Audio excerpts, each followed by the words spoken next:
I'm a Jesuit, a member of the Rockhurst Mission and Ministry Office, and director of the Jesuit community here in Kansas City. The election of Pope Francis as the 266th Bishop of Rome and the first from the Society of Jesus electrified the world, and Rockhurst is no different. Much excitement was and still is evident on campus, with many people wanting to know more about the one who was elected and the process of the election. Which leads us to this afternoon's presentation. The National Catholic Reporter, the NCR, based in Kansas City, founded in 1964, is lay-led and committed to independent reporting and commentary, serving the people of God as they work to renew the life of the church and prepare the way for the reign of God. That's what they say of themselves. So, it sounds like us leaders, where leaders learn, and so on and so forth. Actually, it's a great slogan, and you live it very much, so thank you. Our two presenters are NCR correspondents and covered the papal conclave and the election of Pope Francis. Dennis Coday is a 1983 graduate of Rockhurst College.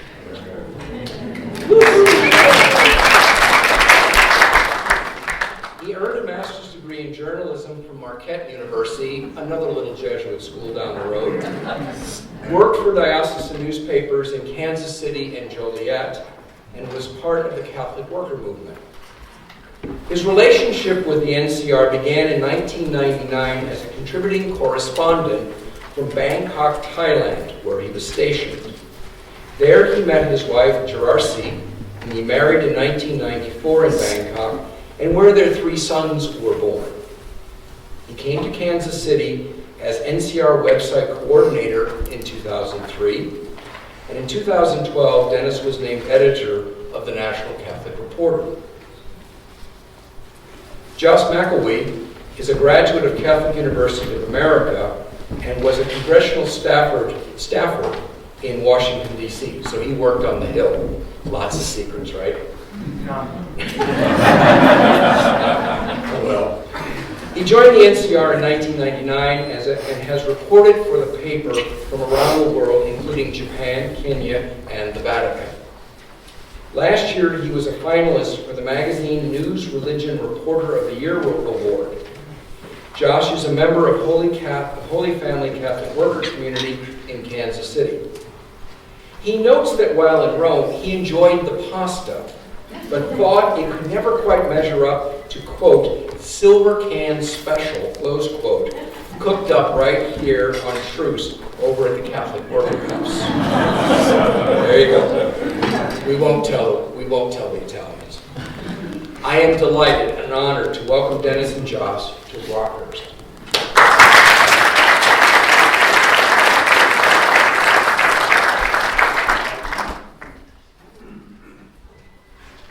Thank you very much.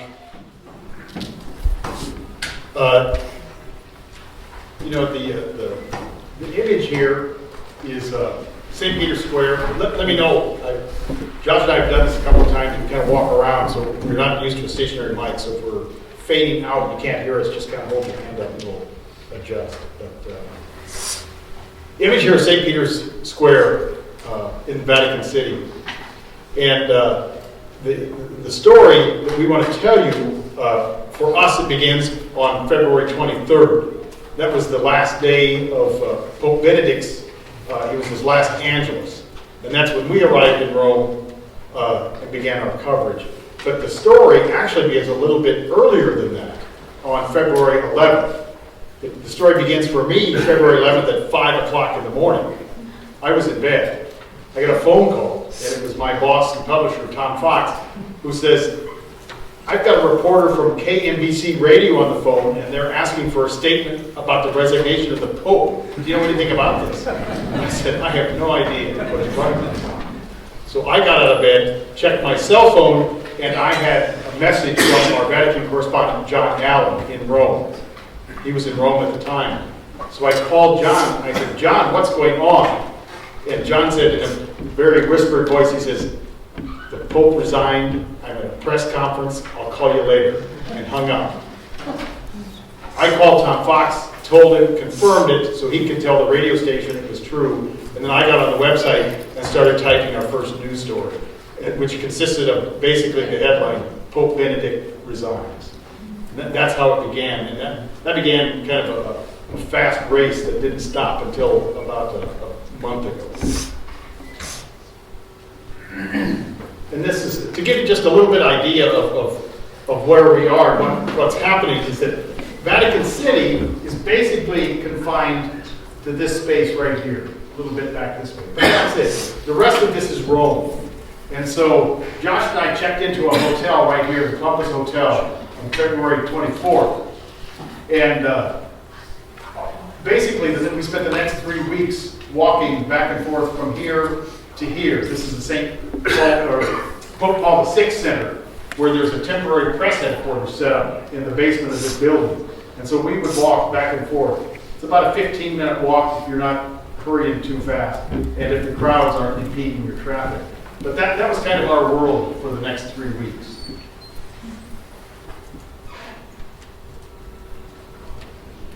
Like I said, we arrived on the 24th of February for Benedict's last Angelus. And even then, you got to remember, Benedict was never known for an outgoing personality. He was very reticent in his interaction with people and his public appearances. As soon as we arrived, we noticed the difference, though, in his tone. And even the message he delivered at his Angelus was very moving and very personal. I mean, he said there, he talked about the gospel reading that day was the Transfiguration. And he was talking about he thought that was particularly directed at him. You know, the Lord was telling him to climb the mountain, devote myself to more prayer and meditation.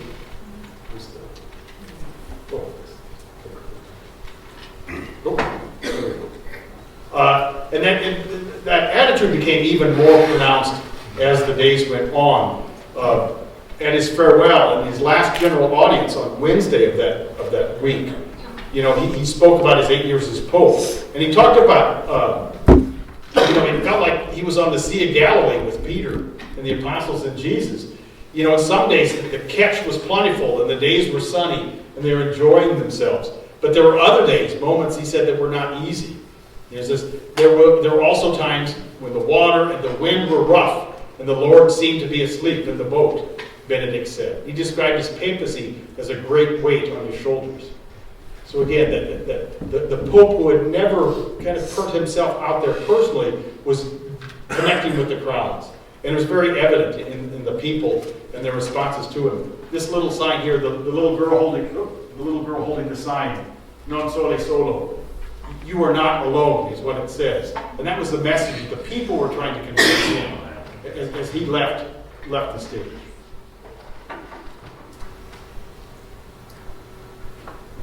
The last thing Benedict did before he formally resigned at 8 p.m. Rome time, February 28th, the last day of February, was he went from St. Peter's Basilica, or the Vatican where he had been staying, to Castel Gandolfo, which is also Vatican property, about maybe a half-hour's drive west of Rome.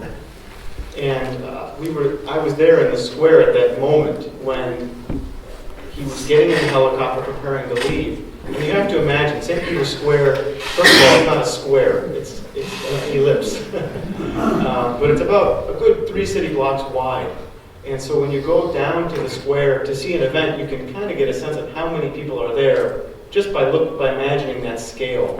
And the square wasn't filled that day as it would be with Pope Francis, but there were many people, and there were 2 giant LCD screens set up so people could see the last moments of the Pope as he entered the helicopter, as he said goodbye to the Vatican. And then the TV crews were panning as the helicopter left and went to Castel Gandolfo. But when he landed, the Pope continued this kind of very personal, simplistic feel. He greeted the pilgrims for the last time at Castel Gandolfo, saying he had said before that this would be the last time he greeted people, that he would stay private after that. And he said, I am a simple pilgrim who begins the last stage of his pilgrimage on the earth.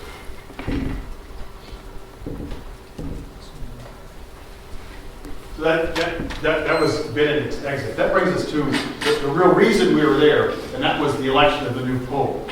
And from the time that Benedict resigned until the cardinals went into conclave, there was a period of about 10 days there where the cardinals were in charge of the governance of the church. That's in the Apostolic Constitution that governs that in-between time. And so there are 117 cardinals under the age of 80 that would be electing the new pope. And they were gradually coming into Rome. A good number of them were there by the 28th, but not all of them. And so they were coming in. And the big question was, when would they, called the conclave, when would they start meeting in formal sessions that are called general congregations? And so we were waiting around for that and waiting for that to happen. And as before that, before the conclave goes, the cardinals are open and available for conversations and discussions. And so we met them, we talked to them, we got to know what they were thinking and that kind of stuff. After the general congregations opened, those formal meetings, the cardinals, anything discussed in those formal meetings was supposed to be secret. And so they weren't supposed to say exactly what was being said in there, but they could talk in generalities. And so between the private conversations, between what was reported officially by the Vatican press office on press briefings every afternoon, we identified kind of 3 big areas that were being discussed within those general congregations and among the cardinals as they met. The first one that came to light was this year, the sex abuse crisis, sex abuse of minors by clergy and the cover-up.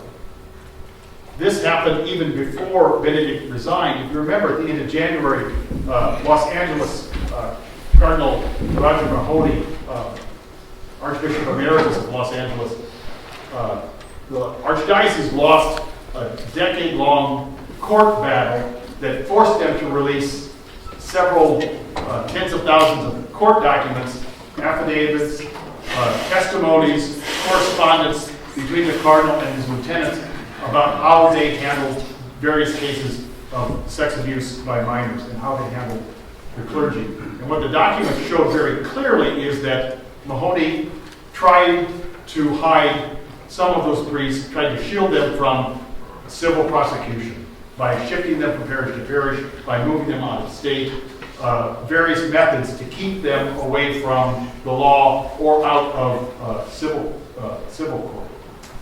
And so it was openly discussed about whether he should present himself for the conclave and vote for the next pope. There were various opinions on that. At the same time, just as Josh and I were arriving in Rome, news came out of Scotland that Cardinal Keith O'Brien, Archbishop of Edinburgh, Scotland, 4 of his priests came forward and presented a report to the nuncio of the United Kingdom, saying that they had been in sexual relationships with the cardinal as he was archbishop and before over a number of years. It was, they were all adults at the time, so it wasn't an abuse of minors. But he was in relationship, and they felt that he should recuse himself from the conclave. On the 24th of February, that story broke about February 23rd. The 24th, O'Brien was saying he was dismissing the report and saying that he would come to Rome. By the 25th, he had acknowledged that the report was true and said that he would not come to Rome for the conclave. So those things were up in the air, and they were being discussed. Another big issue, of course, which you've probably heard about, is the governance of the Vatican. What is it you heard about VatiLeaks, which was the trial of the papal butler for allegedly and then convicted of taking documents from Pope Benedict's desk. And several cardinals we talked to pretty frankly said, when there's documents on the Pope's desk being stolen, we've got a problem here. And besides that, you see this imposing building, it looks like a medieval fortress, like someplace you pull up. It's the head of the Vatican Bank. You can make your own assumptions. But officially the Institute of the Works of Religion, and that's another issue that kept coming up. What was going on there? Several months before the conclave, a credit union, the credit agency that the Vatican had been using said they would no longer accept credit cards because of some inconsistencies with the Vatican's reporting. And then a third major thing here, Pope Benedict, throughout his papacy, had mentioned something called a new evangelization.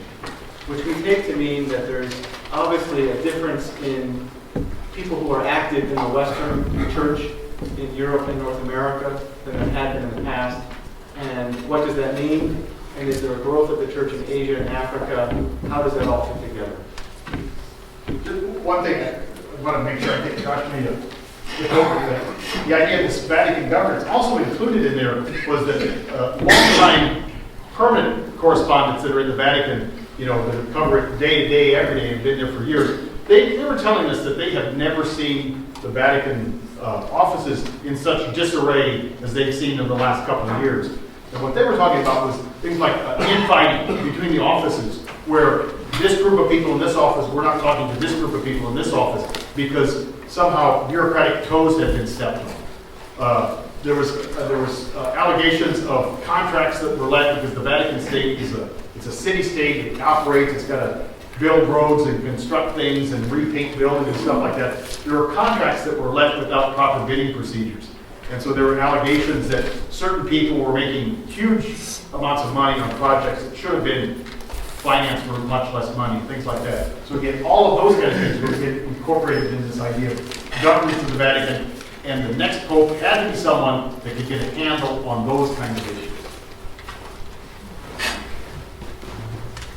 And this, just to give you this now, step back from kind of the serious stuff, just to give you a look and feel for how what we were at and how we were working. This is a picture of the Paul VI Center, the basement.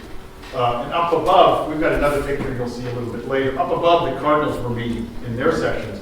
And down below, in the basement, 2 levels in the basement were the press. By the time this thing was wrapping up and the smoke was coming out of the Sistine Chapel, there were 6,000 journalists accredited to cover this event. Estimated to speak about 43 languages. So it was quite, and so this is in the hall, the Paul VI hall, just long tables with electric outlets and computer outlets so you could plug in and get connected to the rest of the world. That was the idea. We've got a video here, we're going to try and play it. This is the press center in Paul VI Hall during the Mass for the election of the Pope.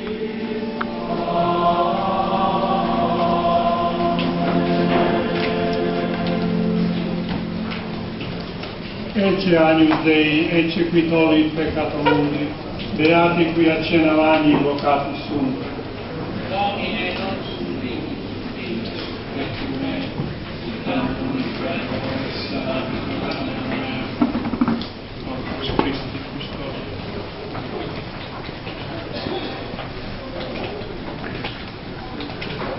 Two halls like this, 3 floors. And again, this was early on. This was during the papal, the election, the Mass for the election of the Pope, which is before the conclave had opened. And so if you can hear it, there's really nice chanting going on from the Mass itself and then the opening prayers. It was very, very lovely. But that was being piped into the office, into this center, because we could get into St. Paul's Basilica, but if you got there, you couldn't see anything, because you'd be back, and that was all happening at the front. So they were piping this in here. And this is at the beginning. I was really impressed by the number of journalists that were packed in this room already. Little did we realize this is only a small taste of what was yet to come. And again, these are the TV crews here. There's about 24 TV stand-ups here, getting ready to go. And they're standing right about here, right here. And again, this is early on. I'm thinking, wow, there's 24 of these guys here. This is pretty impressive. Again, by the time the smoke was coming out of the chapel, this area right here, which is pretty much empty, was filled with these guys standing up. It was absolutely jam-packed. They had camera angles positioned in such a way that they could get their reporter in without seeing the people he was standing shoulder to shoulder to, and still get a picture of the basilica. But that's what it was like. And this back here, there's this risers here, 3 levels of scaffolding. Those were the big boys of the TV industry, the BBCs, Al Jazeera, Eurovision, those kind of people. I was told that they were paying $1,200 an hour to rent space on these platforms. So that's where the big boys were here. And then the little guys were down here.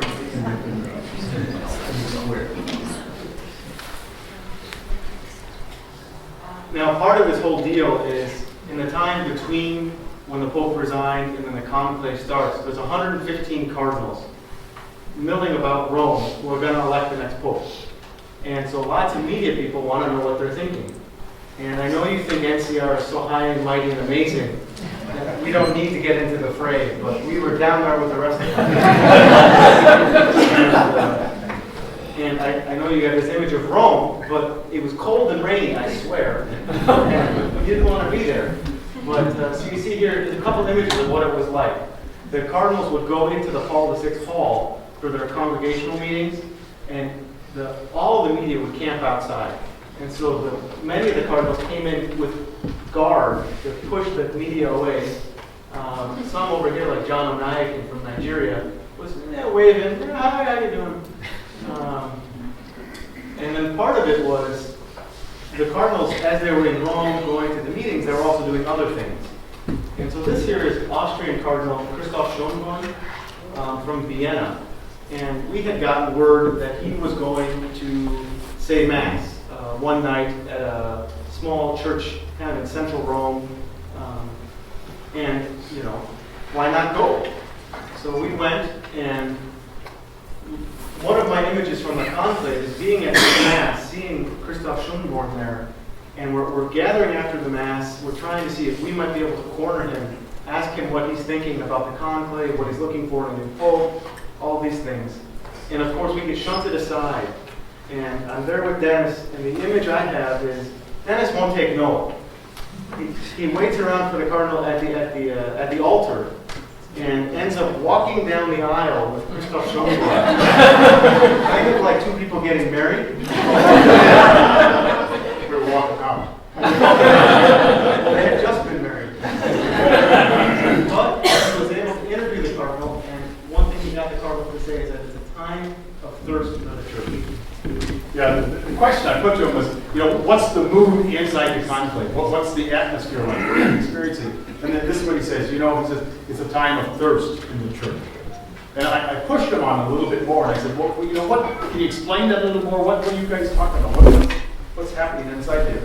And we were in the Basilica of St. Bartholomew, which is, it's been taken over as a shrine to the martyrs of the 20th and 21st century. And so they have relics in there of people like Oscar Romero. There's an Italian priest that was killed in Turkey in 2006. There are relics from him there. There are relics from the Nazi concentration camps that were killed. People like that held up as martyrs for the 20th, 21st century. Schönborn was there because he was delivering a relic from one of those martyrs, a Hungarian nun who was executed by the Nazis because she wouldn't turn over Jewish patients. She was a nurse. She wouldn't stop serving the Jewish community and wouldn't turn over patients to their control. And so they shot her. So they brought a relic to her. And so I'm asking, he told me there's a thirst in the church. I'm saying, well, can you explain that more? What's going on? What's going on? And he said, wait. He says, what's really important is what we're doing here now and honoring these people. This is what's important. This is where the life of the church is. It's with these kinds of martyrs and this kind of activities.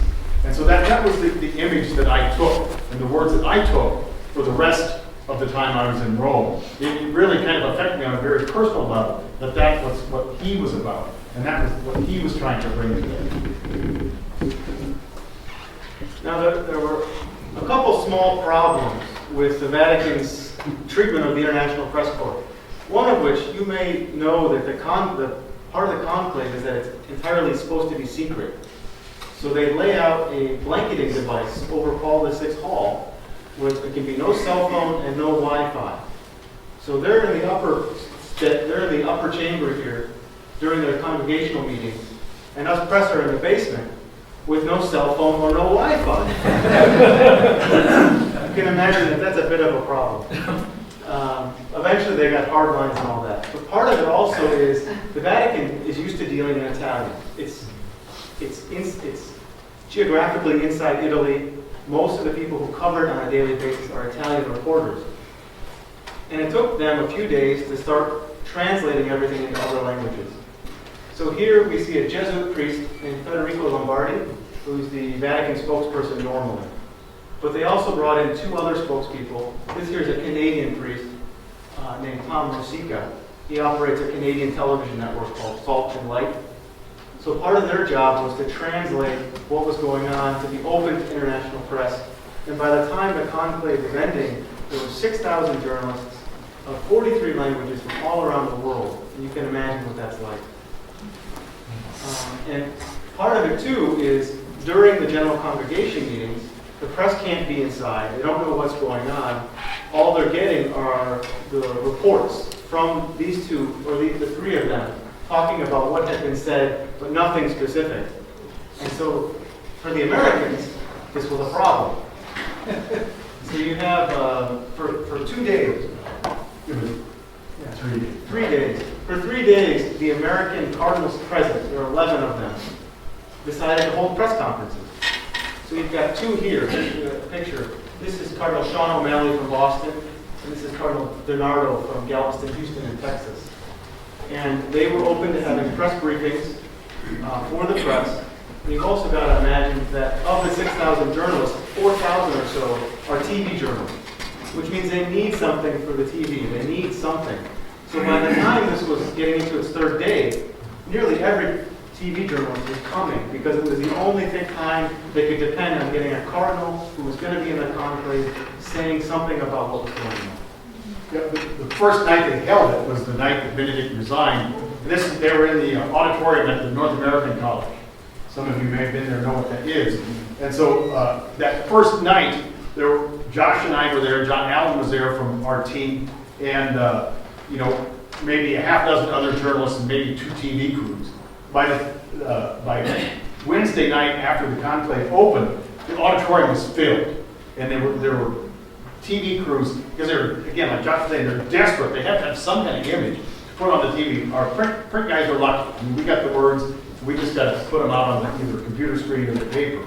But the TV people were desperate for images, and the Americans were talking. And so that last night, but there were rumblings among mainly the Italian people in this group down here about why were the Americans talking to the press. And so the question came up and Cardinal DiNardo answered it. They said, why are you doing this? And he said, well, and he had a real quizzical look on his face. He says, well, we're Americans, and that's kind of how we do these things. It's important for us to be able to talk, not only to you, but I want the people, he's from Houston, he says, I want the people back in Houston to know what I'm doing here. And I want them to understand the process that we're going through and that kind of stuff. And the best way for me to do that is to talk to you so you can get the message to them. And that's how we do it in the United States. That's what we're used to. Well, the next day, the announcement came from this body that there would be no more press conferences. That doesn't mean that none of these guys were talking to the press, but now these guys were talking to the 1 or 2 journalists that they wanted to talk to. And that's how we proceed for the rest of it. And for those of us who might have a certain image of American cardinals, this made them the folk heroes of the continent. They were the guys who wanted to talk to the press and got shut down.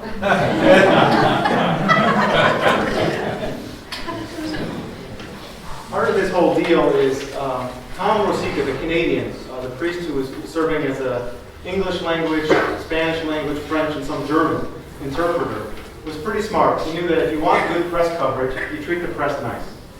And so I got wind that he was giving Canadian journalists, because he's Canadian, tours of the Vatican, or 1 tour of the Vatican to kind of get them to like the Vatican, all that deal. And so I said, I can be Canadian. I took a few photos. But just to give you a sense of what it's like, this is the, let's start here. This is what's called a loggia. In the Vatican, you don't call them hallways, you call them loggia, really, or floors. And so this is outside the Secretary of State's office. Now that's it's not like a foreign secretary, it's like basically governance of the Vatican. And that hallway leads here, which is the opening to the doorway of the Secretary of State's office. And you can see here, they have their own balcony where you can look over St. Peter's Square. It looks like this from the balcony. Later, when Pope Francis would be elected, this was completely filled. I mean, no space. And one more here. Part of this tour was going into the Sistine Chapel after they had started to prepare it for the conclave. And I took this photo, I hope it gives a little sense. Normally, these chairs are not there. So they brought in the chairs and the tables and an elevated platform to allow the elderly cardinals into the conclave, and they could sit while they were doing that. And in the back here is Michelangelo's final judgment. And so many cardinals have said it's quite something to be sitting here voting for a pope with the final judgment. This is another photo from the balcony. And I like this one because you can see St. Peter's Basilica here. And this is the roof of the Sistine Chapel. And this is the chimneys from which the smoke would come. So you can get a sense of what it looks like. Let me interject just a little bit, because Josh probably won't tell you this, but this is just hours after this was installed, okay? And again, the TV people are going nuts all week because they're desperate to get images of the Sistine Chapel. And they were told, well, the workers aren't ready yet. They're still preparing it. We'll get you in there before the conclave opens, when it's sealed up. And so that's what they were told. Well, it wasn't done on Friday. It was finally done on Saturday. And they opened up, they had like a 6-hour window where they were going to try to get through 4,000 TV journalists, route them through the Sistine Chapel so they could get their images. And so, what Josh isn't telling you is that his was a real clandestine kind of operation, okay? The pictures here, he shouldn't have been standing here. Okay? It's totally off limits, even when there's no conclave pin. But he was there, and he was doing that. Meanwhile, I'm back at the press center trying to file my last story for NCR on late Saturday afternoon. I get it put up to the website. We had already agreed that we were meeting back at the hotel bar afterwards when we were done. Very important. It was Saturday night. So we got there, he comes in, he's got a big grin on his face, and I said, where have you been? And then he told me the story. The hotel, remember, is very close to the Vatican. So our hotel was used a lot by people that needed to meet other people connected with this. And so there were all kinds of traffic in there. So Father Tom Rosica came in shortly after we arrived, because he had to meet some people and do some business. He took care of it. And then when he was done, he waved us over. We went to sit at his table. And so I was giving Father Tom kind of a hard time because, he took my ace reporter on this tour and left the editor sitting in the press office. So he said, okay, he says, I'll make it up for you. He says, I'm going to have Mass for the Canadians in the Basilica tomorrow, Sunday morning. He said, meet me at the Vatican Post Office. I'll take you in the back, and then you won't have to go through security and all those long lines. We'll have Mass in the Basilica. He said, okay, we'll meet you there. So I figured if the Vatican, St. Peter's Basilica, there's probably 100 little side altars and alcoves where priests have Mass from all over. And so I figured we'd be in one of those little corners someplace. Well, Tom took us out of the sacristy right across the Basilica floor, marched us over to the tomb of Pope John the 23rd. And it was on his altar that we had Sunday Mass. And it was very, again, one of those personally kind of moving moments for me to have Mass with Tom and some close colleagues for that. Personally, I found it creepy because the body of John the 23rd is right there.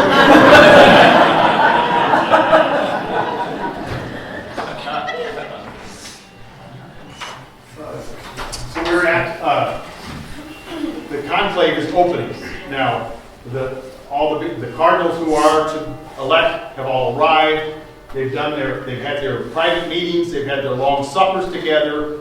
And we were told beforehand that they did not want to go into conclave until they had a pretty good idea of a very small slate of candidates that they would take voting on. And so when we first met there, one of the first interviews we had was Cardinal Wuerl of Archdiocese of Washington, and he said, I think this is on tape, I can probably dig it up, he thought we could be done by March 7th.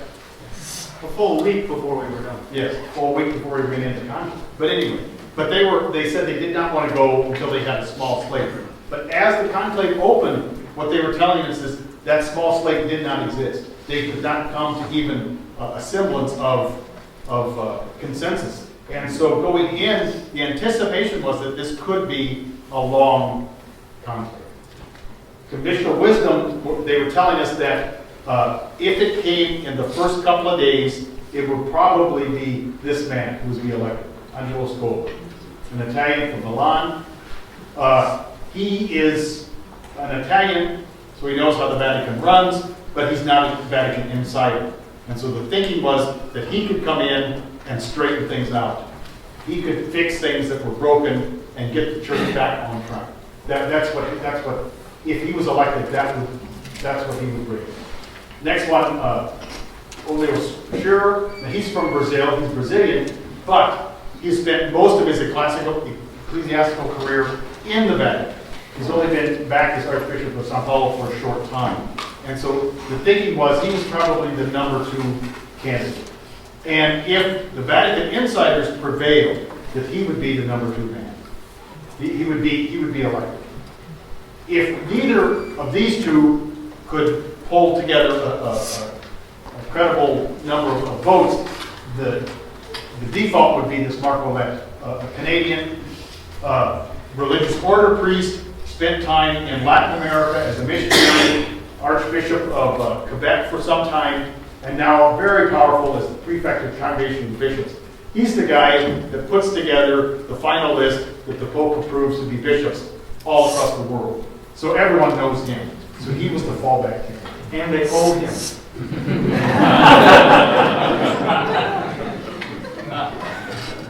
But there were several also kind of outsiders that were being mentioned, but probably didn't stand a chance. The first that we're probably familiar with is Sean O'Malley out of Boston. He's a Franciscan priest. He had been getting a lot of press in the Italian press. Because he was a Franciscan, something must have been in the air about that. And he also bears a resemblance to Padre Pio, who is still very revered in Italian circles. You also have Luis Tagle from Manila. He's younger, 53 years old, but he's seen as very liked, very emotional. When he was made cardinal, he cried on several occasions, kind of a personal, very personal attraction. The last time he said goodbye to Benedict as Pope, he made him chuckle. He made Benedict chuckle. The first time he met Pope Francis as Pope, he made him laugh out loud. So he's kind of that kind of guy. Well, Peter Turkson, African from Ghana. The last several years he's been president of this Pontifical Council for Justice and Peace. He was also a candidate that kind of captured the imagination of people who watch the Vatican and put forth lists of people to watch at the Vatican. But he was, again, he kind of captured people's imagination and had a lot of press early on, at least. We should note none of those people, as you know now. We're pretty sure. So we're moving now from the conclave to the election of the Pope. And I can give my perspective and Dennis can give his. We were at different places. But you may remember, if you were watching any of the coverage, the night the Pope was elected, a Wednesday night, the question really wasn't the Pope. The question was, what was going on with the seagull? Because there was a seagull perched on top of this chimney, which is the chimney out of the Sistine Chapel. And everyone at the press room, too, was glued, wondering if this seagull was getting first-hand advice. Particularly once the chimney got hot. Because we get advance notice, right, because the seagull was moving. But I was in the Paul VI Center. By that time, it was so packed, people were standing with their laptops on one hand, typing with the other. I mean, it was just so crowded. And my perspective was we were all in the press room together, and I was sitting next to a few Americans and a few Italians, and it was about 6:45 that night. We were expecting smoke by sometime around 7, and we were expecting it to be black smoke, meaning there's no Pope. We had been told it was probably going to be a long conclave, whatever. Most of us had dinner plans, we were getting ready, and we were all sitting there with our stories ready to go, our fingers on the send button for the day 2 conclave story. There's black smoke, don't worry about it, we'll start again tomorrow, right? And so all these journalists now have good 800-word stories that never got published about what was happening and didn't happen. But then, of course, you see the first puff, and it's very obviously white. And where I was in the Paul VI Center, I kid you not, it was like a Dilbert comic. Everyone left, just gone. And leaving the Paul VI Center to get to St. Peter's Square, to interview people, to know what's going on. We had made, Josh and I had made the decision that morning where to position ourselves. Josh went over to the press center as soon as the doors opened at 9 o'clock in the morning, because we literally, we had to have access to the internet. And if we didn't have it, we wouldn't have a story. If we had the story, no one would know about it. So Josh got there as soon as the doors opened, he grabbed his spot, he plugged his computer, and he didn't leave until midnight that night. So he was there from 9 till midnight. I like to stay on the outside. And so I spent the day going from my hotel room to St. Peter's Square, walking back and forth and seeing what's going on. If there was smoke after, they vote twice in the morning, twice in the afternoon, early evening. And so if there was an election on the first ballot that morning, there would have been smoke at about 10:30 or 11 o'clock. So, about 10 o'clock or so. So I went out about 10 o'clock, nothing happened. And I'm turning around to go back to my hotel room, and as I showed you there, by this time, that entire white space I showed you on the little map is filled with TV cameras, and they're all trying to get something. And so I had struck up a relationship with a news reporter from New York City that operates it's Fox 11 News, if you know what that is, out of New York City. And he was on from 10 o'clock in the morning, which is, I think it was 6 a.m. New York time, and he had to be on every hour until 4 p.m. that afternoon with papal updates. And so he said to me, "Can you tell me what just happened?" And I said, "Nothing happened." He said, "I know, but can you explain that on the camera?" So I did. I went back to my hotel room. Again, the ballots would be burned, again, about 12:30 or so. So I went back out about 12:30. We waited. The smoke gate was obviously black. And so my New York news guy says, again. I did my stand-up, it's black smoke, that means it's the Pope, nah. And standing right beside him is another reporter from another New York station. And she said, "Oh, can you do the same thing for us?" I did that. Within 5 minutes, I did about 4 New York City news stations saying the same thing. So I was saturated in New York media market. But then went back to the hotel. Same thing. About 3 o'clock went out again. About 4 o'clock, no smoke. Came back about 7 o'clock. And about 6:40, waiting for the smoke. No smoke came. 6:50, no smoke. 7 o'clock, no smoke. I'm getting nervous. Josh and I prepared, we had 2 stories. One on the election of Angela Scola as the new Pope. Olio Procura, the new Pope. And we had begun work on the 3rd story, Marcolette elected Pope. So we were ready. The best 3,000 words you'll never read. Standing there waiting. 7 o'clock, 7:10. There's a tiny puff of smoke, and the entire St. Peter's Square goes dead quiet. Dead quiet. Tiny puff, huge puff of white smoke. There's a gasp that went across the entire square, and then it erupts in cheers. I turned around and ran straight back for the hotel room. I forgot about my New York news people. As I'm running in, the entire city of Rome is running. As I'm running out, the entire city of Rome is running in, trying to get to the square to find out what's going on. I get back to the hotel room. My cell phone isn't working. There's no cell towers available. My Wi-Fi isn't working. The hotel internet is down, crashed. I finally got to Josh. I used the landline in the hotel room and called Josh. Got through to him. And he says, "File the white smoke story, wait and see what happens." That's about all we can talk about. And then I'm in a dilemma, because I don't know what I should do, where I should be, what's happening. Josh, again, he's watching it on closed circuit TV, so he's got a good seat. But it's only in Italian and Latin. I can go back to the square, and I can see it on the Jumbotrons, I can see it live, but again, it's going to be Italian and Latin, and it's really cold and rainy. So I decided I stayed in the hotel room with the BBC on.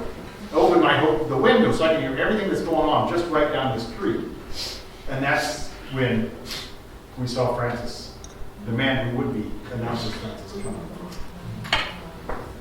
So there's so many images from the first few days that you're probably familiar with, but the key thing is at that moment, the whole city of Rome, it seems, is running into the square, pushing each other aside. They've set up barricades at the colonnade. You can only go in a certain way. And we're all confused because the cardinal deacon comes out, a French person, and says in Latin, "Habemus Papam," but we can't understand what name he has given. In the press room, we heard Franciscum. So my first reaction is Cardinal George, Francis George from Chicago. I think so.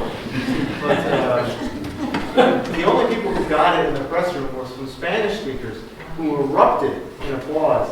And the Italians next to me turned around and started screaming at them to be quiet. So then I couldn't understand what was happening. But the key moment, of course, is the new Pope comes out after being announced, taking the name, and he does two things which I think are important. His first greeting is not something formal, it's buonasera, good evening. Just a very simple greeting in Italian. And then after speaking for a bit, before giving his traditional blessing, he bows pretty low and asks for the people to pray to God to bless him in his ministry. And his first greeting was actually, "Buonasera, my brothers and sisters." Okay, not my children, not sons and daughters, brothers and sisters. And again, these are the little cues that the people in the square, the Italians all around us, picked up on immediately. You know, throughout this whole first session with the public, he never referred to himself as Pope or Holy Father or anything. He talked about being the Bishop of Rome, and I as your new bishop, the Bishop of Rome. And again, these are the kinds of things that people picked up on very, very quickly and very dramatic and impressed them.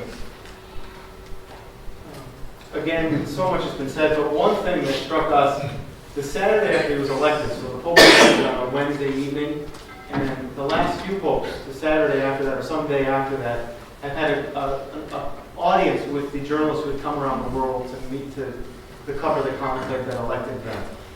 Francis did the same thing. The Saturday after, he opened Paul VI Hall, we all had been cooped up anyways, to have a personal audience with the media. And the change in tone or in style was very dramatic then. He personally greeted about 50 people from the Vatican staff, the Vatican Communications Office, and when he did so, he kissed many of them on both cheeks, gave some a hug, accepted a cup of mate, the Argentinian drink. And when he sat down to speak, he had a text prepared like you would, but at one point he even folded it and just put it on his lap and just started speaking. And he started making jokes. He said, I've been, something to the effect of, you guys have been working pretty hard, haven't you? Because they've been there the journalists have been there for weeks. And he started joking that he had read some reports that people weren't sure why he had chosen the name Francis. What Francis he wanted to be, if he meant St. Francis of Assisi or St. Francis Xavier or another Francis. And then he started recalling the moment of his election in the conclave. 115 cardinals voting. He needs 77 to get the 2/3 vote. And he said he had been sitting next to a fellow Latin American cardinal when ballots started reaching 71, and 72, and 73. And the cardinal said to him, "Don't forget the poor." And so Francis said that at that moment, he said, "How I would like a church that is poor and for the poor." And so that was when he thought Francis. And he very clearly said Francis of Assisi. And he continued that Christ is the center, not the successor of Peter. And a key moment that, frankly, Dennis and I didn't understand during the audience was towards the end. If you've ever been to the Vatican, you've been to a papal event, you're used to that. At the end of something, the Pope blesses you, right? So you're very used to the traditional formula in Latin. But we were there with all these journalists. Most of us don't speak Italian. The Pope had spoken Italian and then at the end spoke in Spanish and said something we didn't quite grasp and then walked away. And some of the journalists had brought families there, and their kids and spouses, and people had handfuls of rosaries and holy cards, and they're holding them up waiting for a blessing. And then he just walked off. So they're asking, what did he say? And so what happened what we learned is that what he said, he says, I know that among you are people who are not Catholic. And some of you are not even believers. And so out of respect for your conscience, I will just pray with you and bless you in silence. And there was a pause, and then he went on. And that, again, that so impressed people that it was commented on a number of times over the next 2 days. And I think the next day was Sunday, and it was his first Angelus. Okay, yeah. Next slide. Oh, here. Oh, sorry. His Angelus. This is his first Angelus. And so, it was jam-packed, more than the night that he was elected.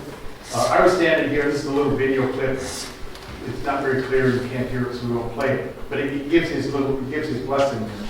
But so I'm standing there, and I figured, NCR paid for me to be here. I got to do my job a little bit. So I'm talking to the people around me, And I literally talked to the 8 people I could reach in this much space. So I didn't look for an NCR type reader. I didn't look for someone that I knew was going to give me an answer that I could fit into our pages. I just asked the people standing around me. One of them was a youngish couple, man and a woman, with 2 kids about this big. And I said, why are you here? And the her English was very good. The mother said, we live here in Rome, and I wanted my kids to see the new Pope. I said, okay. And I said, what do you expect? And then she said, I saw on TV yesterday the audience with you journalists, and when the Pope Francis said that he's going to honor the conscience of even the non-believers in the room by praying silently, she says, I've never heard a Pope say anything like that. I was so impressed, I had to come and see what he's like. I talked to a young German couple in their 30s, and they say, we're active Catholics, we're active in our parish back in Germany, but, we're active, but everybody else in the parish are old. And we wonder, where are the young people? Where are they? So our hope, something has to change. And they said, that's what we've been talking about for weeks and weeks. Something has to change. And to get the young people back into our church. And we heard what Francis was saying on the first few days, so impressed us that we wanted to come down to Rome to see what he was in first, because we think maybe he has what needs to bring change. So those kind of things, just in that small, everybody I talked to in just that very small semicircle said very much the same kind of thing. Oh, and this is another clip. It took, after the Angelus, the best part of the Angelus story is, again, it ends, and he's standing at the balcony, and it's over, and usually with Benedict, especially John Paul II, also to some extent, when it was over, they'd read their short statement, they'd read the Angelus, he would make a couple of greetings, and then they'd just go back into the apartment. Francis wouldn't leave. He just stood there and told a few more stories. And then he ended, and this is at noon, it's about 12:15. As soon as everybody leaves there, they're going to go to lunch. And for an Italian, lunch starts somewhere between 12:30 and 1 and goes until 4:30 or 5. So that's what they're waiting on. And Francis is talking on and on. He says, okay, thank you very much for coming. And he said, enjoy your Sunday and have a good lunch. So again, the crowd was wild, even more than on the other days. And that connection there was very evident from the very beginning. I just wanted to give you a couple photos. I took a side trip to Assisi, which is, of course, the hometown of St. Francis and St. Clare. And back in my mind the whole time is, what does this Franciscan thing mean for the new Pope? What does it mean that the Pope would choose this name? That type of thing. And just a couple images. This is Assisi from afar. Now, Assisi is about 2.5 hours northeast of Rome in Umbria. It's kind of like a plain, very beautiful. And you can see it's a medieval town. It has the old medieval wall, and very, very beautiful. And you get an image of it here too from the street. The buildings stacked on top of each other, that type of thing. But the one thing I want to say is, of course, St. Francis comes out of the 13th century, and his hometown of Assisi had been at war or battles with neighboring towns. And so one impact of that is they had lost one, and they were actually, this castle was built by a neighboring town, renovated later, who basically had taken over Assisi and had built the castle on top of the hillside so they could assert control. So you have to imagine that St. Francis comes out of that, and of course chooses instead the path of nonviolence, is a soldier, but then decides to do something completely different. And this photo is a statue of him in a pose of meditation outside San Damiano Church, which, if you know anything about Francis, is the church he was in when he believed he had heard Christ speak to him from the crucifix to go repair my church. So it's interesting to kind of note that and kind of wonder what that means with the Pope named after Francis. Back to kind of more reporting. So the big question now is, looking at what's going on in the three areas that we discussed earlier. Remember, Francis Bergoglio was a surprise. Nobody expected him. No one expected that name. But what he brings to the office is pretty much what everyone was talking about is what was needed. And one is this control of the Vatican. Can he get to that? And so there are some things happening there that we're going to be looking for to see how they unfold. I mean, still early on, we're not sure what's happening. But one key sign is that the governance issue, usually when a new pope comes in, all the offices are filled with people appointed by the last pope, and usually it's just a pro forma reappointment. And so if you had the office before, you got it again. Francis did something a little bit different. He says, come back to work, get back to your offices temporarily. He says, I want to meet you, I want to talk to you, and then we'll decide if you're going to be here permanently. And so that's one of the questions. So the question, especially like who will be next Secretary of State, which is a very powerful position. A lot of the criticism of the things that went wrong in the Vatican have been laid at the feet of this Bertone, Cardinal Bertone, who was Secretary of State, is again now. But who will replace him? And something that's just happened in the last week. Pope Francis has appointed what's being called by some of us as the group of eight cardinals from 8 different places across the world who are going to act as kind of his cabinet, if you will, to advise him on issues of governance for the Universal Church. And so that's one of the things we'll see how that unfolds. His first appointment is a permanent number 2 man in the Congregation of Religious is Rodriguez Carvalho, a Franciscan.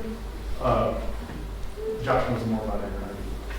Because he wrote the story. I was supposed to talk about Doctrine of the Faith.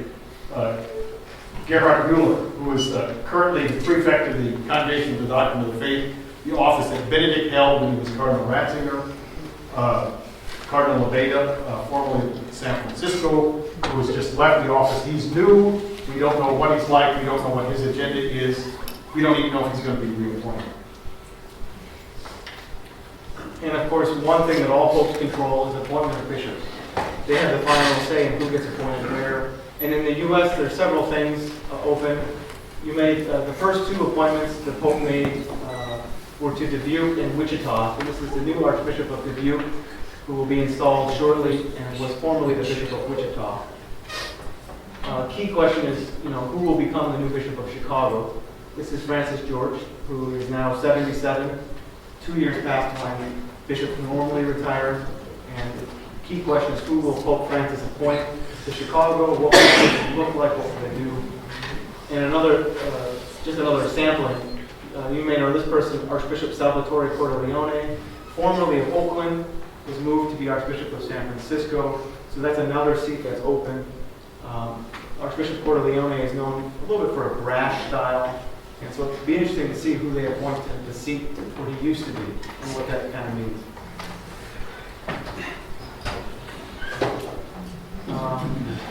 And of course, on the issues front, so a key question for me is what happens with women religious, the group in America called the Leadership Conference of Women Religious.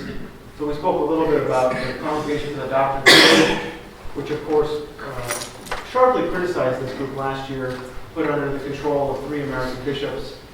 And of course, about a week and a half ago now, we learned that in some form the Pope had looked at that issue and said for it to go forward. So now we wonder what happens to that, and what shape that takes. And the last thing, just real quick, the sex abuse. What does that mean? Very early on, after Bergoglio became Francis, reports came out of Argentina about how he may have handled or mishandled certain cases of sexual abuse of minors while he was Archbishop of Buenos Aires.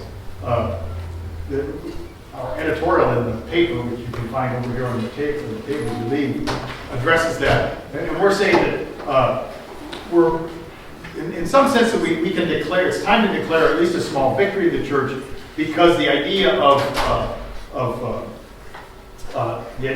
zero tolerance for abuse of minors by clergy is pretty much, it's the law of the church now. It's in the universal law. It's in the culture of the church. It's well established. The protection plans are in place. We feel comfortable with them, but what still has not been addressed in an adequate way is when a bishop doesn't do what he's supposed to do in this regard. Who's going to call them to account? And we're suggesting in our current editorial that this is one of the issues that Francis needs to act on, and act on decisively and early. And we'll be watching what happens with that. Two more quick things. The issue of new evangelization, as we said, what happens to the church with the apparent decline in Western Europe and new callings in Africa, Latin America, and the Global South. And then this is a picture here of the Congregation for the Doctrine of the Faith. I took it from that balcony I wasn't supposed to be on. But my question is there a doctrinal and pastoral balance? Will Pope Francis want to be more doctrinal, more pastoral? Will he want to tie those together somehow? So. And these are the best looking people. But that's it. Thank you very much.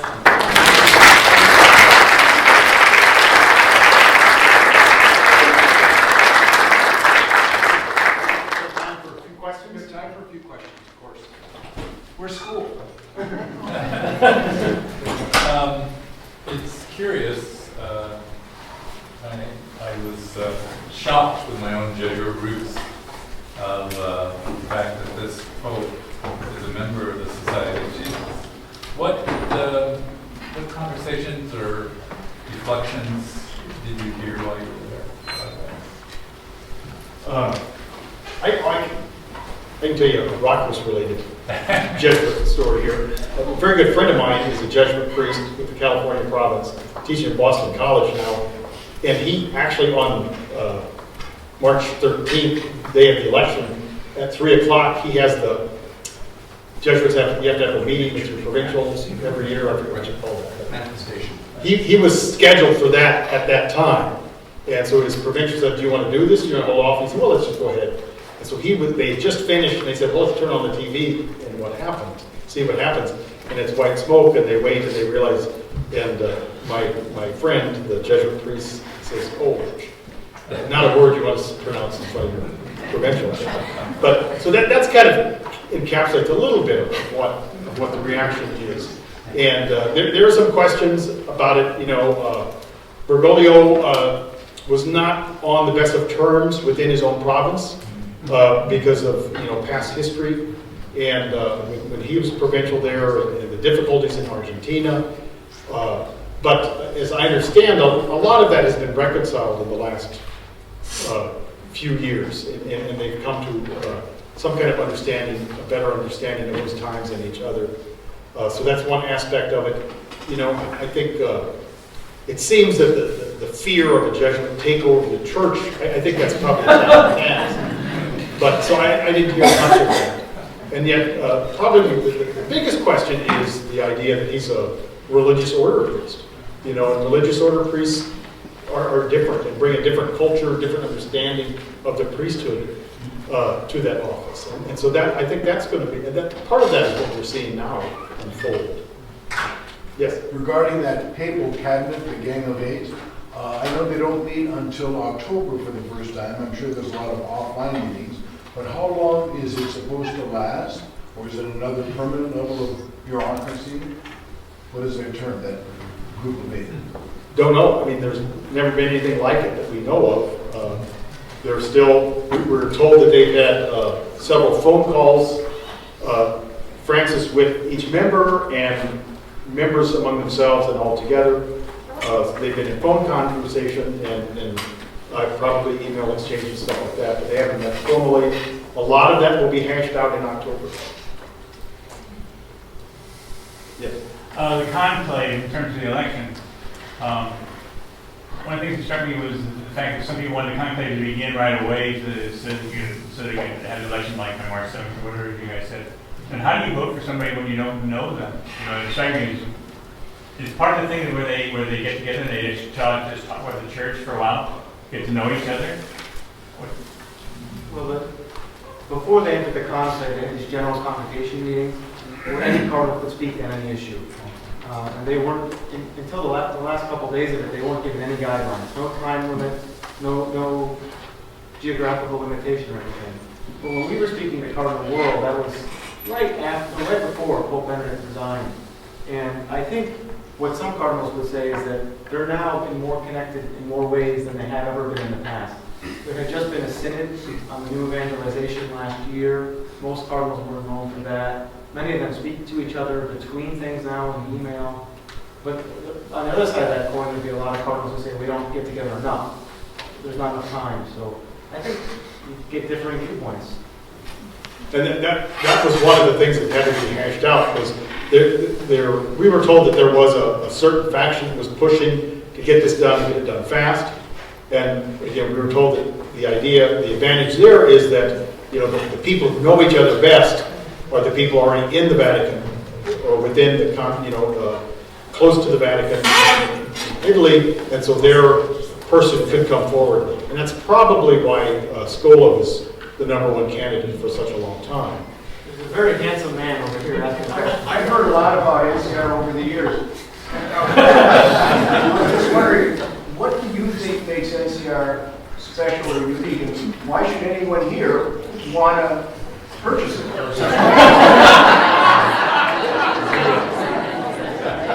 think it's that our managers are just so great. He's probably one of the best publishers. This is Tom Fox, who's publisher of the National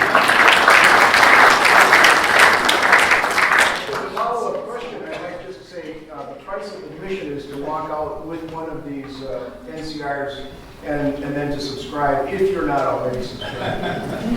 Fair enough? Yes.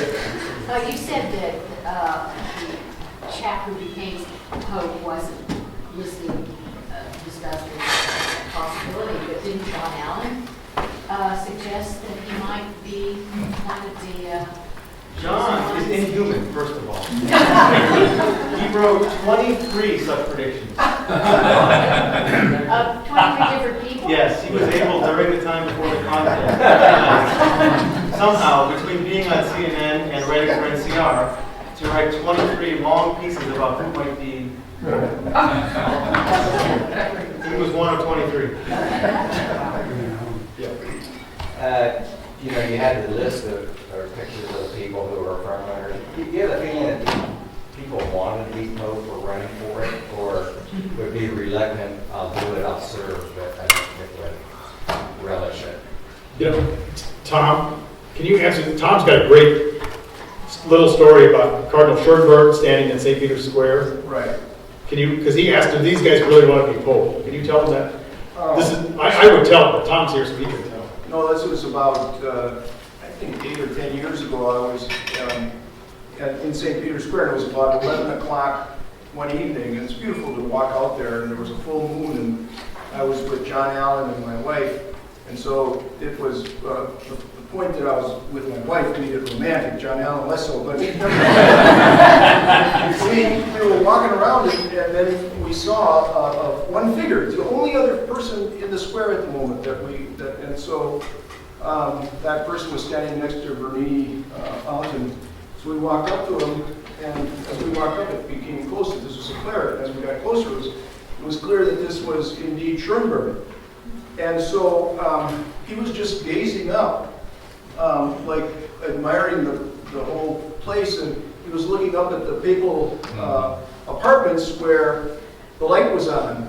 And so I said to him, could you ever imagine yourself being in that apartment? And I just figured he would say, no. I said, yeah, I could. You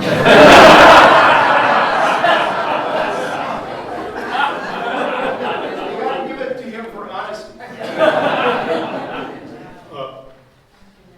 Converse story of that, we were told that Sean O'Malley was running pretty scared, thinking that he was actually in the running, and so he let it be known that he was not interested in the job. So I think it kind of runs back and forth. Also, some of our reporting showed that Bergoglio was probably the number 2 candidate in the conclave that elected Benedict. And the reason that he wasn't elected was because he kind of let it be known that he didn't think he should take the job. He wasn't ready for it. It wasn't right for him. And so that's probably what that Benedict performed very well during the mourning period for John Paul II and had impressed a lot of people. And so he was the front runner, but the most credible candidate to stand against him was probably Bergoglio. And Bergoglio kind of let it know that he didn't think he was ready for the job. So, you know, I don't think you can get to that level of any kind of leadership structure and not think somewhere that I could do that.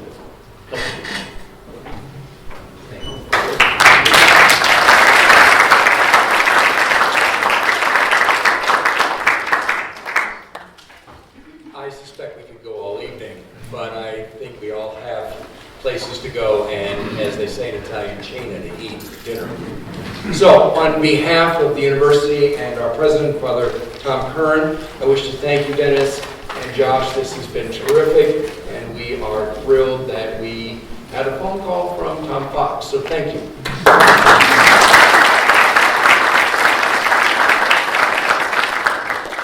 As was mentioned earlier, there's been much energy and excitement on campus about the news of the Pope's election and the fact that he chose the name Francis.